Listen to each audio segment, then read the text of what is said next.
Je suis allé à cette soirée un peu par inertie, par habitude, pour conserver une version acceptable de moi-même. Je voulais juste pouvoir dire, juste après, que j'y étais allé, et rayer cette soirée de ma vie, comme une case de plus sur un calendrier. Mais, au bout du couloir, là où la lumière des lampadaires d'intérieur se diffusait doucement sur le carrelage, j'ai vu la chose qui a balayé toutes mes excuses. Elle était allongée au bord de la piscine, à demi dévêtue, sa chemise déboutonnée. Elle riait avec une telle légèreté, une telle insouciance, comme si le monde entier avait été créé uniquement pour son plaisir et pour son rire. Entre ses jambes, telle l'empreinte même de la trahison, était assis un inconnu. Cet homme n'avait aucune honte à la regarder ainsi, comme si elle était un objet, et non une personne qui avait été aimée autrefois. Ils m'ont remarqué au même instant. Le visage de ma femme s'est d'abord teinté d'une brève rougeur de surprise. Ensuite, il a pris cette expression, ce mélange de terreur et de malice, qui m'avait si souvent paru étrangère. Le regard de l'homme était vide, mais il contenait une chose que je n'oublierai jamais, une légère irritation, le simple agacement de voir son divertissement interrompu. Mon cœur s'est serré, non pas de colère, mais sous l'effet d'une étrange lucidité glaciale. À l'intérieur de moi, c'est comme si une lampe s'était allumée, et tous les détails sont devenus d'une netteté absolue. Le clapotis de l'eau, les rires étouffés à travers la vitre, le vacillement des bougies sur les tables basses.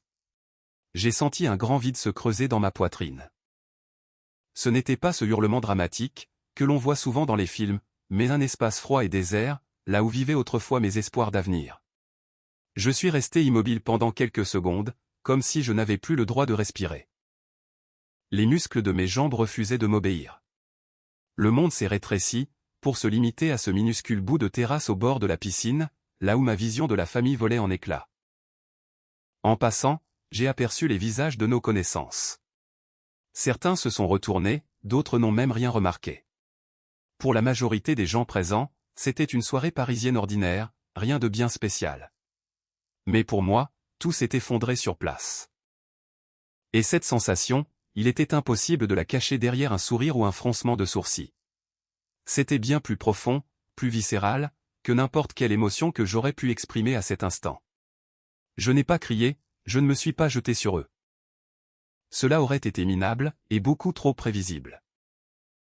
J'ai fait un pas en arrière, et je me suis retiré dans l'obscurité, pour rassembler mes esprits. À l'intérieur de mon crâne, il se passait quelque chose qui ressemblait à un calcul mathématique. Pas question de me venger ici et maintenant, de casser la vaisselle, ou de faire une scène, taillée sur mesure pour les commérages et les réseaux sociaux. Je voulais quelque chose de différent, de plus froid, de plus définitif. Je me suis souvenu de nos nuits, quand nous parlions jusqu'à l'aube. Je me suis souvenu de ces étreintes, qui me semblaient être un salut. Je me suis souvenu des promesses, qu'elles dissimulaient derrière une petite blague légère. Chacun de ces souvenirs reposait maintenant entre mes mains, comme une figurine en verre. C'était beau, fragile, et prêt à voler en éclats au moindre contact. Et j'ai compris ceci, il me suffisait de faire un seul pas vers une fureur irréfléchie, pour que ces éclats se dispersent, ne laissant derrière eux que du bruit et des traces inutiles. Je suis parti en silence, non pas par peur d'une confrontation ou d'une explication, mais parce que je savais une chose fondamentale. Une réaction précipitée aurait été un véritable cadeau, pour elle et pour cet homme. Ils avaient besoin de voir qu'ils m'avaient blessé, que leur provocation avait fonctionné, que ma faiblesse était entre leurs mains. Non, je n'allais certainement pas leur accorder ce luxe. Je suis rentré chez moi, comme un soldat qui quitte le champ de bataille, sans avoir perdu, mais sans avoir gagné non plus. Je devais préparer toute autre chose. Une vengeance froide, millimétrée, qui ne se nourrirait ni de cris, ni de spectacles. La porte de l'appartement s'est refermée doucement derrière moi. Ce silence, dans ce lieu où nous avions tant ri pour des bêtises, me paraissait maintenant totalement étranger.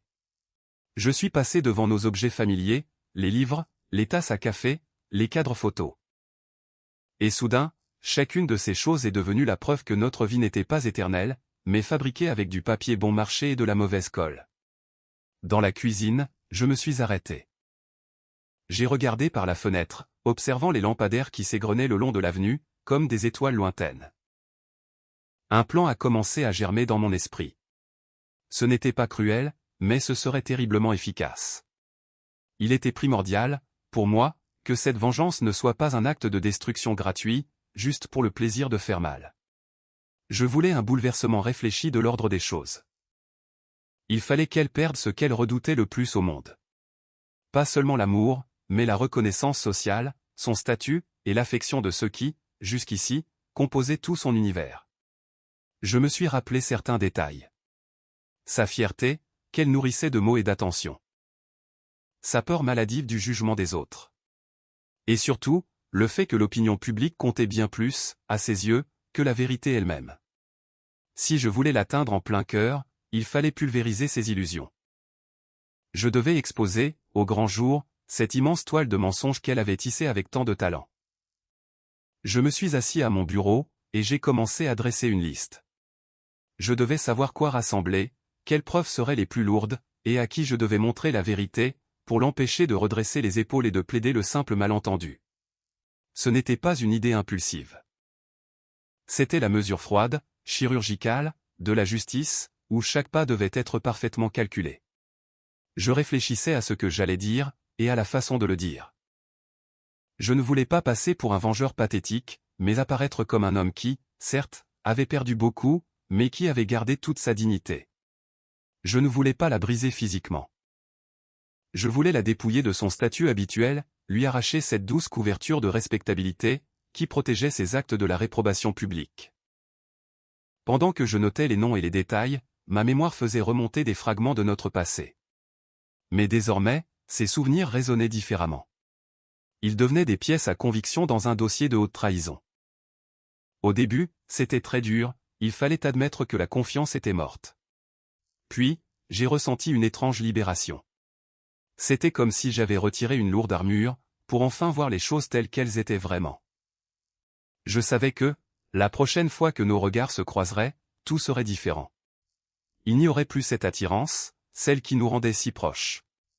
Je n'avais plus aucune envie de la détruire physiquement. Je voulais juste la regarder perdre cette popularité, et ces applaudissements, pour lesquels elle jouait le rôle d'une autre vie. À cet instant précis, alors que l'horloge égrenait doucement les minutes, j'ai ressenti un calme profond. Ce n'était pas du triomphe, c'était de la clarté. Je n'étais plus cet homme naïf, qui se laissait tromper pour préserver la paix du ménage. J'étais devenu un homme, qui choisissait la vérité comme arme principale. C'était le premier pas vers ma vengeance, mais sûrement pas le dernier.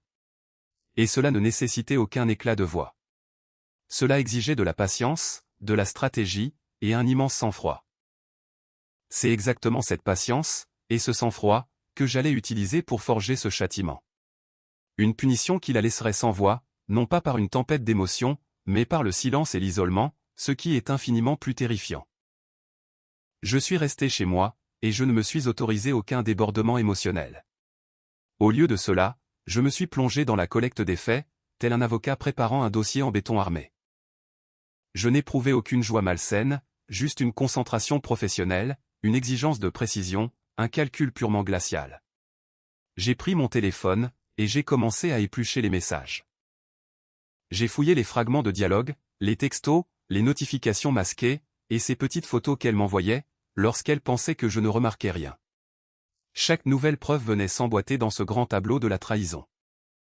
Les rencontres qui n'avaient rien de fortuit, les excuses fabriquées sur mesure, les mensonges incessants, qui finissaient par former un véritable système. Je ne voulais pas jeter ces preuves en pâture sans une bonne raison.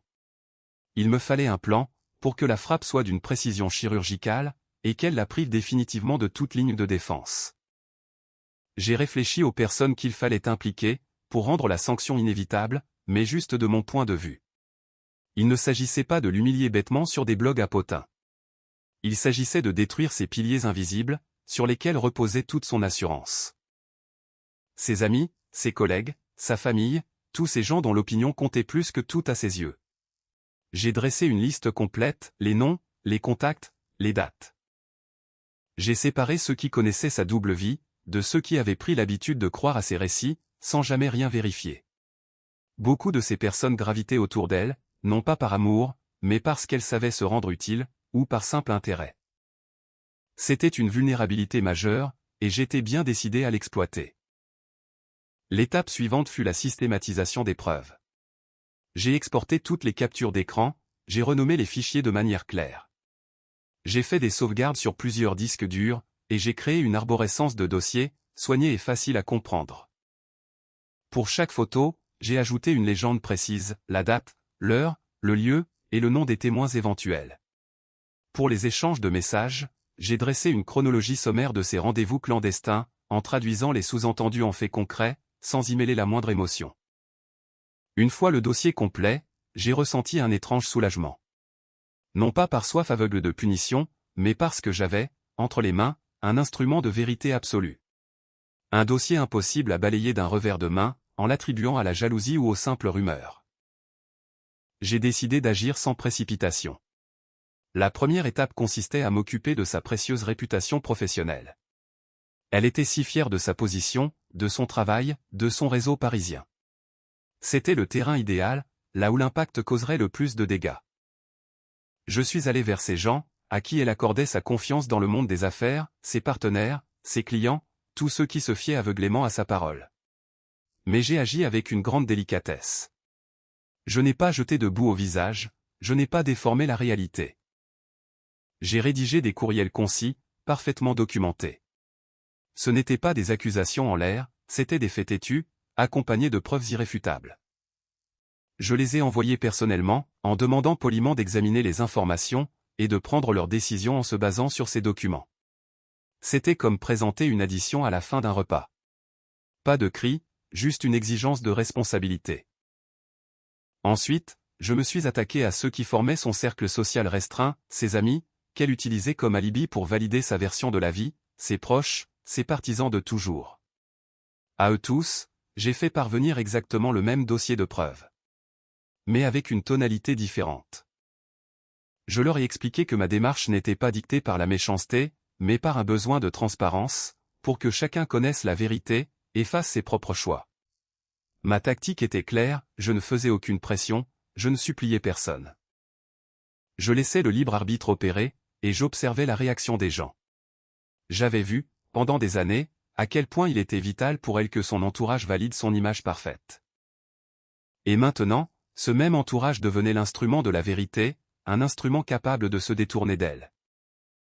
Dans l'un de ses messages vocaux, elle demandait à une relation importante de couvrir ses mensonges, sous le prétexte d'un faux voyage d'affaires. Dans un autre, elle discutait des cadeaux, et planifiait ses rendez-vous avec son amant, précisément pendant ces journées où, à la maison, tout semblait normal. J'ai expédié ces éléments à plusieurs personnes de façon simultanée. À certains de manière directe, à d'autres via des connaissances communes, pour que l'information se propage naturellement. Comme un fleuve silencieux, mais impossible à arrêter. Je savais que les rumeurs pouvaient être déformées, mais les documents écrits, c'est une toute autre histoire. Les faits l'empêchaient de jouer sur la corde sensible, ou de m'accuser d'exagérer la situation. Lorsque les courriels ont commencé à atterrir dans les boîtes de réception, les réactions ont été variées. Pour certains, c'était difficile à avaler. Quelques-uns ont exigé des preuves supplémentaires, tandis que d'autres ont simplement plongé dans le mutisme. Et c'est justement ce silence qui me réjouissait. Ce n'était pas une joie mauvaise, c'était clinique. Là où, auparavant, régnait un brouhaha de soutien inconditionnel, un vide immense était en train de se créer. Ces gens, qui fermaient les yeux sur ces petites fautes par intérêt financier ou par lâcheté, étaient soudainement mis au pied du mur. Beaucoup ont fait le choix de se taire, certains ont pris une distance prudente. Et cette prise de distance, lente et inexorable comme la neige qui tombe, a commencé à recouvrir son ancienne vie. Mais je ne me suis pas arrêté à ce seul front. En parallèle, j'ai mis en place la partie publique de ma vengeance. Ce n'était pas une mise en scène théâtrale, mais une manœuvre froidement calculée. J'ai mis une partie du dossier en accès libre. Pas sur la presse à scandale, non. Je l'ai diffusé dans des cercles professionnels fermés, ces réseaux d'affaires prestigieux, où elle avait l'habitude de chercher des appuis, et où sa voix faisait autorité. Le but était d'une simplicité enfantine, je voulais que ces professionnels, qui se fiaient à sa réputation, voient au-delà de ses belles paroles. Je voulais qu'ils lisent les faits, appuyés par des fichiers transférés en pièces jointes. En l'espace de quelques jours, le téléphone a cessé de sonner. Les déjeuners d'affaires ont été annulés, les invitations aux nouveaux projets se sont évaporées. J'ai regardé, de loin, les fondations de son statut s'effriter lentement. L'effet le plus dévastateur fut psychologique. Elle a commencé à perdre le contrôle de son propre récit. Auparavant, elle excellait dans l'art de retourner chaque situation à son avantage. Désormais, elle était contrainte de s'expliquer, et de se justifier sans cesse. Pour elle, c'était une véritable torture. Cette femme, si habituée à capter la lumière et à manipuler l'attention, se retrouvait dans la peau de celle qui doit supplier pour qu'on la croie. Je ne suis jamais intervenu publiquement. J'ai laissé les faits faire le travail à ma place. Cela me procurait un sentiment de pureté dans ma démarche, ma vengeance n'avait pas pour but de la traîner dans la boue, mais de restaurer un équilibre, de rétablir la perception exacte de la vérité. À chaque fois qu'un membre de son cercle s'éloignait, ou commençait à poser des questions gênantes, je savourais cette victoire. C'était discret, mais implacable. Elle perdait la seule chose pour laquelle elle se battait tant. Pas seulement les gens, mais ce public qui lui servait de miroir, ce public qui lui renvoyait le reflet de sa propre importance. Et quand son téléphone a commencé à vibrer, affichant des messages froids réclamant des réunions d'explication, j'ai su que la mécanique était enclenchée. La vérité ne mord pas à pleines dents, mais elle ronge, comme la lame d'un couteau. Elle creuse, jusqu'à faire éclater le vieux mensonge, lui donnant des proportions qu'on ne peut plus maîtriser. Le lendemain des envois et des premiers appels glacials, la chose que j'attendais s'est produite. Ce n'était pas par sadisme, c'était juste la conséquence logique de la vérité. Son univers a commencé à se refermer sur elle, comme une cage dont on ne peut plus sortir, avec pour seule compagnie l'écho de ses propres pas.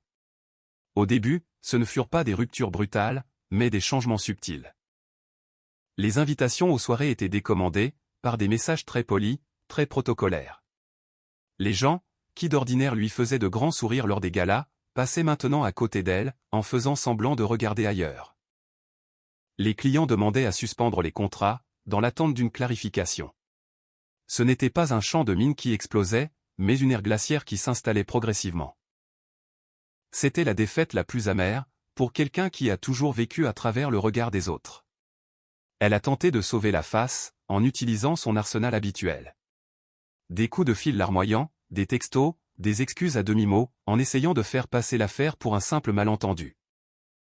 Mais je refusais catégoriquement de déclencher un scandale public, qui aurait fait de nous la risée de tout Paris. L'essentiel, pour moi, était que ces efforts apparaissent pitoyables, et parfaitement vains. Je répondais avec une froideur polaire, uniquement lorsque la situation l'imposait, en avançant des faits concrets, sans la moindre émotion. Dans nos échanges privés, j'étais bref, factuel, sans aucune hystérie. En public, je restais totalement muet. Le silence était mon meilleur allié.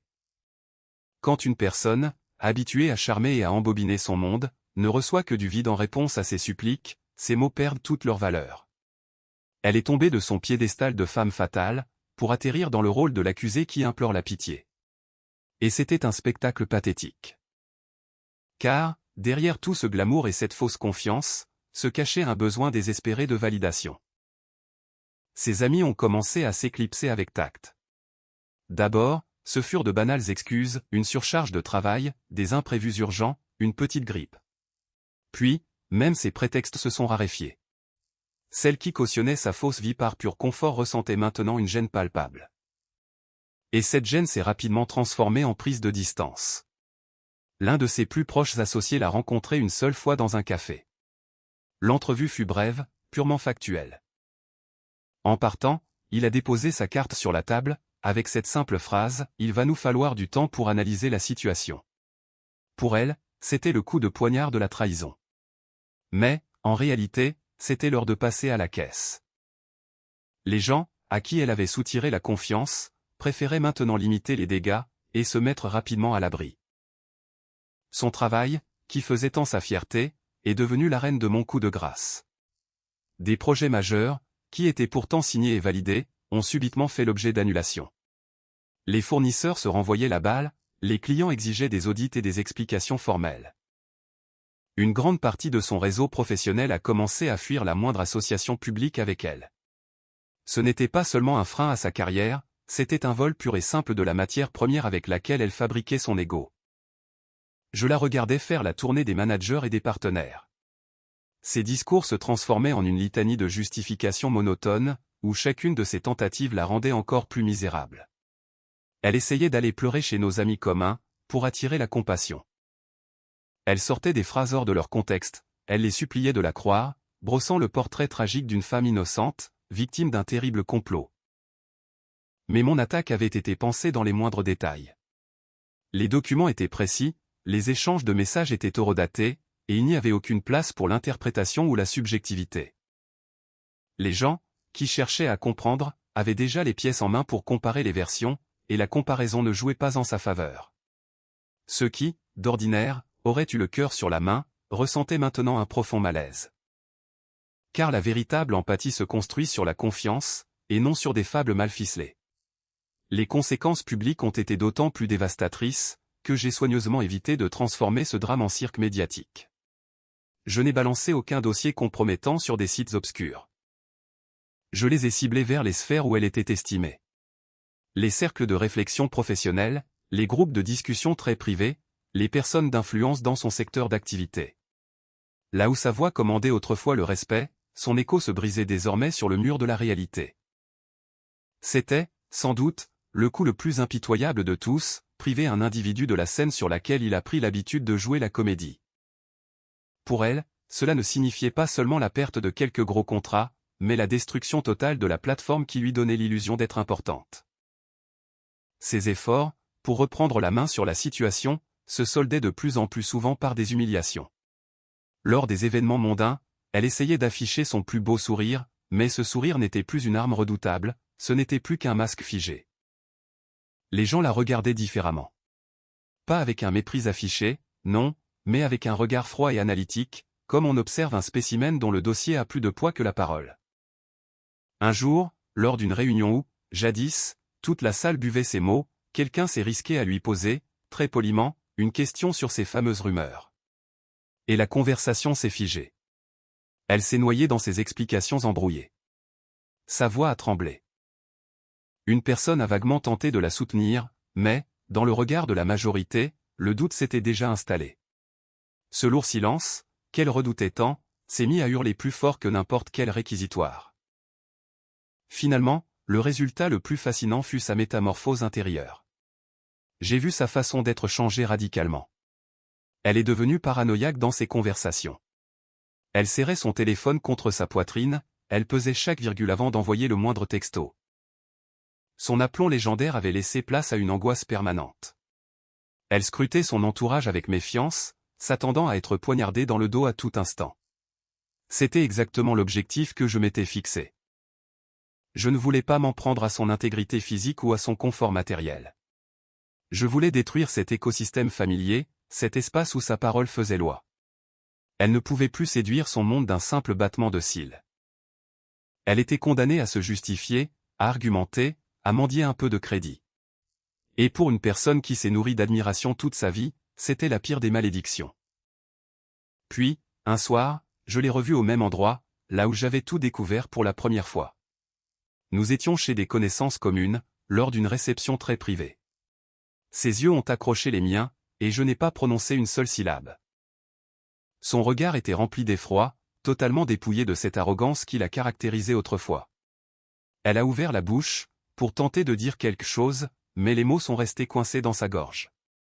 Le silence s'est abattu sur nous.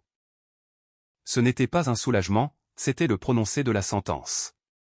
Une sentence sans appel, et totalement silencieuse. Dans ce mutisme résidait la perfection de ma vengeance. Pas de hurlements, pas d'insultes, juste une précision mortelle. L'avoir privé de l'usage de la parole, de cette fameuse capacité à manipuler, à convaincre, et à s'approprier les choses par l'éclat de ses fausses promesses. À l'intérieur de moi, j'ai ressenti un apaisement inattendu. Ce n'était pas de l'euphorie, mais le sentiment du devoir accompli. Mon châtiment avait été exécuté à la perfection. Elle s'est retrouvée, seule, face aux ruines de ses propres choix. Et ce silence de mort, qui enveloppait désormais toute son existence, fut l'exécution la plus sévère, et la plus impitoyable de toutes.